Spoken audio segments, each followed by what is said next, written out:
দিয়া যখন গেলা নাইটি পরে একবারও তাকাইলা না আমার দিকে। তাহলে তুই আব্বাজি কি হবে তোমার প্রেসার এখন কেমন আছে? প্রেসার? তোর মতন ছেলে থাকলে প্রেসার খালি ওপর নিচ হইতে থাকবে। কি হয়েছে সেটা বল। সেরকম কিছু হয়নি, আমি জুয়াতে 80,000 টাকা হেরে গেছি। আমার রক্ত মানি করা টাকা। ভালোর কথা, তুমি তোমার দাদাকে বোকা চোদা মানে নিজের নামে জায়গা জমি করলেছিলে। পরবর্তী তো ফুটুর পাঁচা আবার উল্টালটা কথা বললে। যা মোটর সাইকেল বাইর কর, ভুরকুন্ডা থেকে হারলে এক বান্ডিল বিড়ি গালা লিয়ে গে।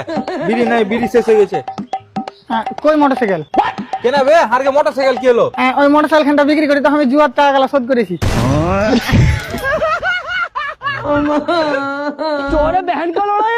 अबे साले তুই যা শুরু করেছিস, তুই দেখতে দেখতে আমাকেও বেচে দিবি। তোমার ফটো দেখাইছি, সালাটা 1300 টাকা দিতে চাইছে।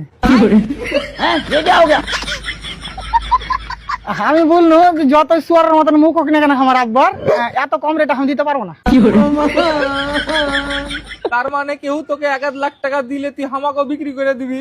দেখো আব্বা, মিথ্যা কথা বলবো না, আমি তোমার 1300 টাকা দিয়ে রাজি হয়ে গেছি। খতম।